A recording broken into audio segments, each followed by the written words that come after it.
Salve, salve meu povo! Aqui quem fala é Augusto Gomes. Está começando mais um episódio do nosso podcast Pedra de Esquina, o podcast mais firmeza da internet. Vamos para mais um episódio e hoje trazemos um tutorial, mais um dos nossos tutoriais. Dessa vez um tutorial de como deixar de ser filho da mãe, que você acompanha a partir de agora. Primeiramente, vamos à definição. O que é um filho da mãe ou filho da mãe? Segundo um dicionário online, filho da mãe, pelo popular, é o indivíduo considerado traiçoeiro ou sem caráter.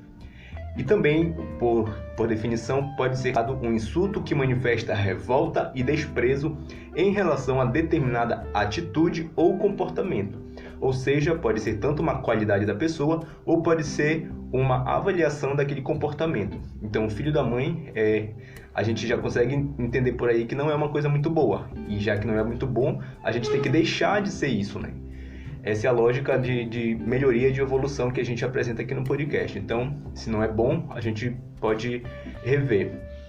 Mas para falar sobre isso, a gente começa falando sobre por que as pessoas não são tão boas, nesse sentido de ter esses defeitos e por que a gente precisa parar de ter esses defeitos. Vamos começar falando sobre um assunto que é meio polêmico, mas eu não vou me aprofundar exatamente nele, porque não cabe a esse podcast, não cabe a esse episódio e eu não tenho todo o aparato de argumento para falar sobre essas coisas assim tão profundamente, que é em relação à essência humana. O homem, ele nasce bom ou mal? É uma pergunta que é muito discutida, não tem uma resposta definitiva, existem teorias, não existe um consenso. Tanto na linhagem teológica, filosófica, histórica, sociológica, existem contradições em relação à essência do homem. Uns dizem que nasce bom e é corrompido de acordo com essa convivência com a sociedade, e outros dizem que nasce mal por conta de outros fatores que já são inerentes à sociedade antes mesmo do indivíduo nascer. Então já tem uma construção, eu não sei exatamente como isso, então por isso mesmo que eu não vou me aprofundar. Então bora lá falar sobre aquilo que eu posso falar de acordo com os meus pequenos conhecimentos. Para falar sobre a origem do homem, a gente pode começar falando sobre o primeiro homem que a gente tem relatos da história, que é o nosso querido Adão. Adão, ele é um homem que não nasceu, ele foi criado por Deus, então a gente acaba percebendo que já tem uma diferença nele. Então, em relação à origem dele, a gente vê que Adão ele não tinha referências anteriores em relação às sociedades. O que ele vai ter de referência vai ser a análise que ele vai fazer do convívio dos animais. Mas em relação à relação social, a gente vê que ele tem uma relação com Deus, que foi quem criou ele. Então a gente vê o relato no livro do Gênesis que Adão ele foi criado por Deus e até determinado momento da vida dele, ele só se relacionava com Deus. E até que Deus percebe a necessidade dele de ter uma companhia, Deus percebeu essa necessidade nele e criou Eva, que foi a companheira de Adão, e a partir de então seriam o casal que daria continuidade à raça humana. E aí o que acontece? Até esse momento, Adão, aparentemente, ele era tranquilo. Ele não tinha manifestação de defeitos, de nada ruim, assim. Ele era tranquilo, ele obedecia a voz de Deus, ele relacionava com Deus, ele sobrevivia bem. E aí, quando Eva chega, eles também continuam seguindo aquele padrão, até o momento em que entra uma terceira pessoa, um terceiro personagem nessa história, que é a serpente. A serpente, ela vai personificar Satanás, mas no sentido da história, a gente percebe que ela é uma personagem que já vem com outra intenção. Ela já tem uma certa sagacidade dentro dela, porque não tinha motivo aparente de benefício próprio para a serpente, para ela se intrometer na relação de Adão e Eva com Deus. Mas ela faz isso. Então, a partir do momento em que essa relação ela passa a existir da serpente com o casal, ou mais especificamente com Eva, a gente percebe que elas começam a desandar neste momento. E o que acontece? A gente pode, em termos gerais, dizer que a maldade começa a chegar para Eva, começa a nascer no coração dela. E aí a gente entende, né, que a serpente ela apresenta alguns argumentos, Eva considera alguns deles, até até tenta contra-argumentar, dizendo que Deus tinha falado, mas aí a serpente também contra-argumenta, dizendo que Deus ele estava querendo enganar o casal, porque Deus mesmo sabia que aquilo que ele estava falando não era daquele jeito. E aí, no final das contas, Eva ela cede aos argumentos da serpente e acaba desobedecendo aquilo que Deus havia ordenado para ela, e induzindo também o marido dela, Adão, para esse mesmo vacilo. E o que acontece? Como a serpente ela tem uma personificação de Satanás e a maldade, teoricamente, ela é apresentada para Adão e Eva a partir dessa relação, vamos falar sobre Satanás. Satanás, ele é um dos seres celestiais que foi criado por Deus também, assim como Adão, em outra dimensão, né? No caso Adão, ele é um ser humano. E um ser celestial, o Satanás, ele era um ser que, assim como Adão, ele vivia tranquilo, ok. Ele foi criado, ele se relacionava com Deus, com a sociedade dos anjos e demais seres celestiais, vivia bem, respeitando as normas, obedecendo à vontade de Deus, até que em determinado momento ele tem uma ideia mirabolante, que é ocupar o lugar de Deus, em termos gerais, que é crescer, que é querer ocupar o trono de Deus, que é querer ser igual ou maior que Deus. E essa ideia, logicamente, a gente já percebe que não tem como dar certo, porque é uma criatura. E ainda assim, ele consegue convencer uma terça parte dos anjos a entrar com ele nessa loucura. E aí ele consegue arrastar, com esse argumento, consegue convencer essa galera com ele de que aquilo era um projeto que poderia dar certo. E o que acontece? Esse projeto a gente vê na história que não deu certo, também não vou detalhar tanto aqui, porque Satanás ele acaba que Deus ele conhece todas as coisas, né? Como a gente já sabe, Deus ele é onisciente, então o plano de Satanás ele dá errado e Satanás e a terça parte dos anjos são derribados do céu. E a partir daquele momento eles param de ter aquele convívio com Deus e com o reino celestial. E o que acontece? Essa maldade que brotou no coração de Satanás, ela me faz entender que a maldade, assim como chegou para Eva, e assim como em determinado momento brotou no coração de Satanás, a gente não tem informação de que sempre existiu aquilo, até porque o tempo em que as coisas acontecem no céu, a gente não tem essa dimensão exata. Então acaba que eu entendo que a maldade em si, ela não é propriamente do ser humano. O ser humano, os seres na verdade. Porque os seres foram criados por Deus e tudo que Deus faz é bom.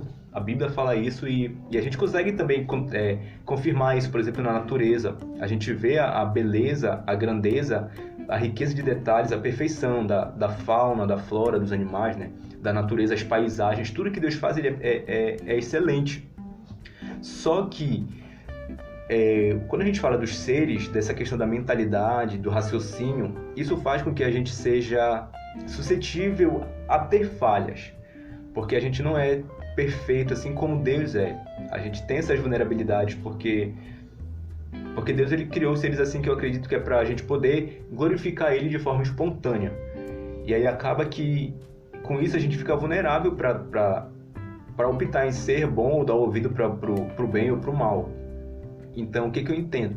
Os seres humanos eles têm essa inclinação para as coisas más, dependendo de como a gente recebe conselhos, argumentos ou até mesmo teorias, a gente pode abraçar ou não a maldade ou a bondade que mais chama a atenção da gente. Então, o que acontece? A gente pode ser bom, a gente pode ser mal e a gente pode mudar isso. Assim como eles eram tranquilos e depois foram dando lugar para a maldade, a gente também pode ser assim, e nos dois sentidos, tanto dar lugar para a maldade quanto para a bondade. O que eu quero dizer com isso? Que a gente pode evoluir. Eu mesmo, eu já melhorei bastante. Hoje, olhando para esses anos que eu já vivi, eu consigo entender o quanto que eu mudei. E graças a Deus, em muitos pontos eu mudei para melhor. Porque a gente vai mudando de mentalidade, e isso faz com que a gente perceba, não, nesse momento eu preciso melhorar, não, naquilo eu preciso melhorar. Então acaba que a gente tem que, o tempo todo, estar fazendo uma autoanálise para entender como que a gente está e o que a gente pode mudar. E aí eu trouxe aqui três situações que podem levar o ser humano a melhorar. Eu vou falar também um pouco de mim nesses pontos. O primeiro são as experiências. a gente sempre vai viver experiências que a gente não espera ou que a gente constrói, mas todas essas experiências elas têm o potencial de mudar alguma coisa na nossa vida. Por exemplo, uma pessoa que passa por uma experiência de quase morte, um afogamento, ou um terremoto, um acidente um acidente de algum veículo, por exemplo, essas pessoas elas vão ser impactadas de alguma forma por aquela experiência. Por exemplo, uma pessoa que passa por uma experiência por exemplo, uma pessoa que passa pela experiência da paternidade ou da maternidade, eu acredito que a pessoa não vai ser a mesma a partir disso. Porque são experiências que fazem com que a gente mude. E isso vai fazer com que a gente mude para melhor ou para pior.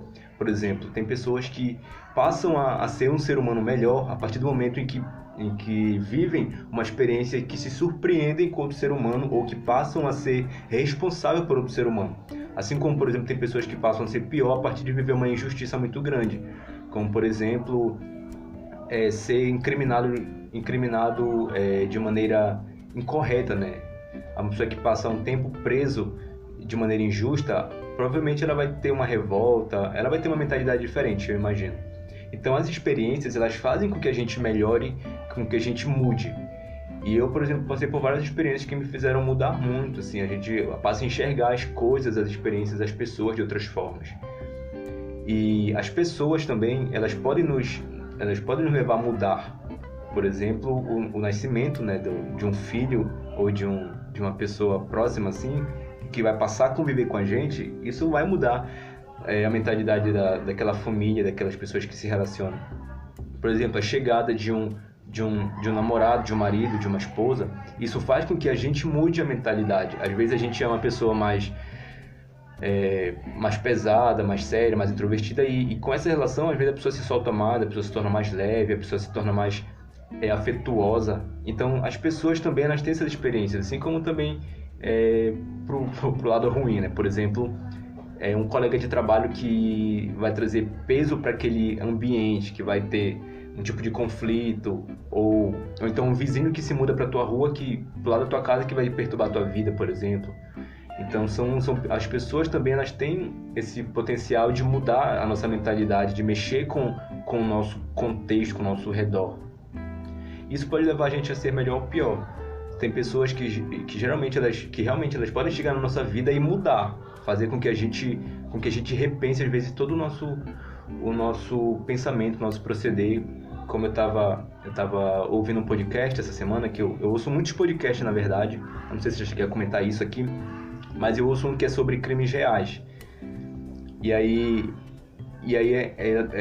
a pessoa estava contando o relato de um crime onde uma moça, ela conhece um rapaz que ele já tinha envolvimentos com criminalidade, e aí ela se apaixonou por ele, se envolveu com ele e decidiu viajar para a cidade onde ele morava para ficar com ele. E nisso ela levou os 2 filhos. E ela tinha uma mentalidade diferente, mas a partir daquele momento, ele também desconfiado da veracidade desse sentimento dela, ele pediu uma prova, que ela se livrasse dos filhos dela para provar que ela realmente gostava dele. E ela fez isso, ela pegou e mandou os filhos dela de volta para a família dela e decidiu viver só uma vida entre eles dois, entre o casal. E aí essa experiência com essa pessoa chegando na vida dela fez com que ela mudasse radicalmente. Ela trocou de casa, ela se desvinculou dos filhos. Então a gente vê mais ou menos em uma experiência como que as pessoas elas podem mudar todo esse contexto. E também os ambientes. Por exemplo, a partir do momento em que a gente sai do ensino médio, a gente vai, por exemplo, para uma faculdade, é um outro ambiente, a gente necessariamente vai ter que mudar, vai ter que se adaptar de uma certa forma, são outras conversas, outras responsabilidades. Por exemplo, a partir do momento em que a gente é só estudante, passa a trabalhar, a gente começa a frequentar um ambiente de trabalho. E esse ambiente ele vai também pedir com que a gente tenha uma outra postura, com que a gente tenha relações diferentes. Então esses cenários, esses ambientes, eles fazem com que a gente seja induzido para a mudança. E às vezes são mudanças melhores ou piores, porque, talvez eu fale besteira aqui agora, mas tem uma teoria da psicologia, se eu não estiver enganado, que diz que o ser humano ele é multideterminado. Ele é afetado diretamente pelos ambientes que ele tá inserido. Ou seja, a partir do momento em que eu recebo influência de outras pessoas, de outros contextos, de outras conversas, isso vai fazer com que eu seja modificado de alguma forma. Então, essa vulnerabilidade do ser humano, essa maleabilidade que faz com que a gente mude, isso pode levar a gente a mudar para melhor ou mudar para pior. E às vezes a pessoa é tranquila e passa a ser filha da mãe a partir do momento em que convive com outras pessoas, em que passa a viver outras experiências, em que passa a frequentar outros ambientes. E aí quem está ao redor, quem já conhece de antes disso, a pessoa passa a entender, não, essa pessoa não está melhorando, essa pessoa está regredindo, porque ela não fazia isso que socialmente é considerado bom, aceitável, agora ela está começando a ter falhas. Antes ela era pontual, agora ela só se atrasa. Antes ela respeitava, agora ela fica afrontando as autoridades, as pessoas. Então são situações que fazem com que a gente perceba isso. E tem pessoas que realmente elas não decidem melhorar, elas preferem mudar para o que a sociedade considera como pior.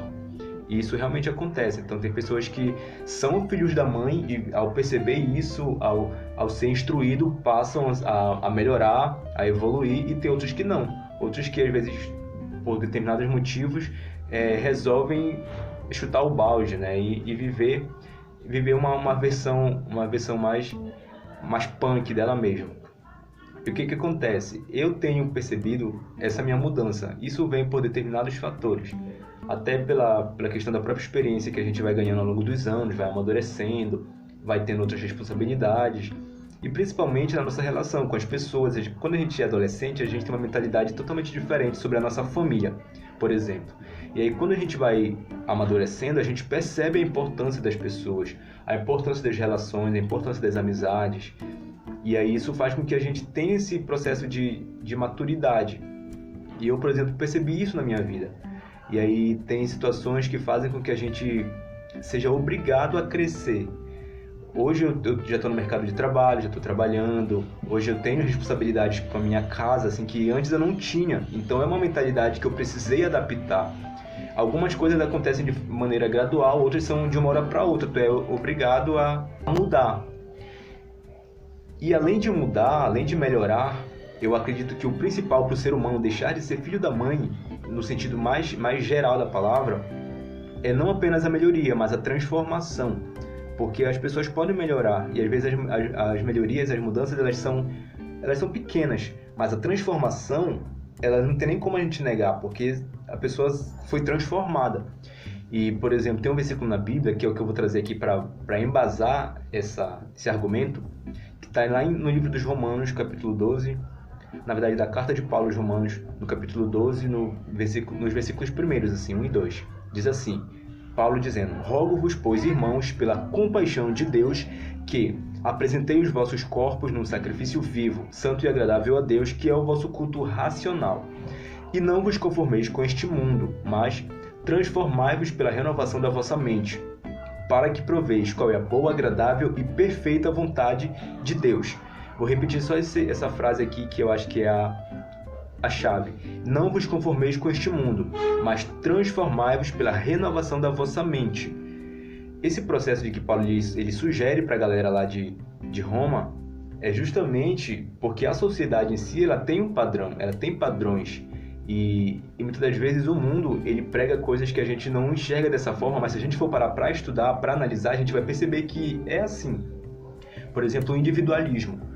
A gente tem uma cultura de individualismo muito grande em todo o mundo. Como, por exemplo, para a gente conseguir uma vaga numa universidade ou no mercado de trabalho, a gente precisa concorrer. E a gente precisa vencer todos os concorrentes. E muitas pessoas são capazes de fazer até coisas ilegais para ocupar esses espaços, essas vagas. Então, é uma cultura, por exemplo, que faz com que a gente tenha esse sentimento de individualismo, de vencer primeiro eu, depois o outro. Primeiro a minha vaga, se sobrar para eles, se a repescagem se der para eles, mas eu quero lutar por mim.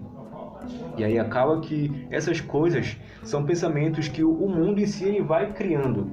Como, por exemplo, a corrupção. Eu estava até conversando essa semana com os amigos sobre como que a corrupção está inserida em vários contextos da sociedade. Às vezes a gente julga um político que desvia milhões, mas a corrupção está de diversas formas distribuídas assim, nas camadas da sociedade. Até as pessoas que são tão acostumadas com a corrupção que às vezes nem percebem que comete atos corruptíveis, como por exemplo, ter um gato, né, na conta de energia elétrica, ter esse desvio de fatura para não pagar a mensalidade do consumo dela, ou em água, por exemplo. Então as pessoas elas fazem isso sabendo que é errado, sabendo que é ilícito, mas elas fazem e não tem um peso de consciência tão grande, porque a corrupção, as pessoas pesam, mas essa é uma coisa menor, não vai destruir a vida de milhares de pessoas. Mas de qualquer forma, chega a ser corrupção.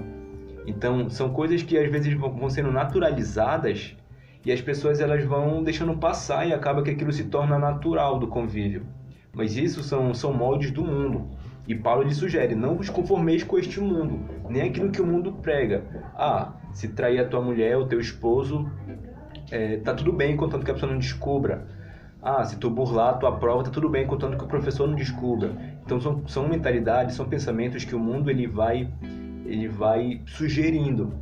E são falhas de sociedades ou de homens individuais que vão se tornando coletivas, que a gente não pode se amoldar com isso. A gente não pode se conformar com este mundo, mas fazer o quê? Transformar pela renovação da vossa mente, que é justamente buscar não só melhorar, mas transformar para viver, para ser a nossa melhor versão. E a Bíblia em si, ela traz um caminho muito correto de como seria um ser humano ideal, em todos os sentidos, não apenas no mundo espiritual, em relação a entender o propósito de Deus para nós, mas também até mesmo em questões sociais, porque a gente tem vários relatos de situações sociais, de todos os tipos que você pode imaginar. A Bíblia ela traz essas experiências e como que isso se desenrolou. Qual foi as consequências boas e ruins dessas situações. A Bíblia é muito rica em histórias mesmo. E aí acaba que a gente tem esse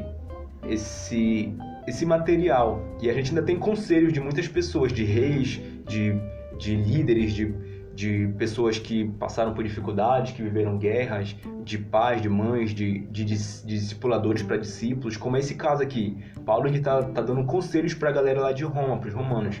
Então a gente tem na Bíblia um manual para essa transformação, que a gente também pode encontrar na nossa relação própria com Deus. Porque Deus mesmo, ele tem interesse em ver a gente melhorar, em fazer com que a gente deixe de ser filho da mãe, porque muitas das vezes isso é natural do ser humano, porque a gente tem uma inclinação natural pro pecado, para a maldade. O pecado ele é a base da maldade do ser humano, porque a partir do momento em que o ser humano entra em contato com o pecado, ou seja, desde sempre, a gente tem essa inclinação para as coisas ruins. E aí a gente precisa do contraponto, precisa da experiência boa, desse contato com o que é bom, para a gente poder ter essa referência. Não, realmente, entre o bem e o mal, eu preciso escolher o que é bem. Só que essa referência e ser instigado para fazer o que é certo, para melhorar, só vem a partir do momento que a gente tem essa referência. E Deus, ele em si, quando a gente se relaciona com ele vai nos mostrando os caminhos por onde a gente vai melhorar, vai deixar de ser um ser humano ruim, né?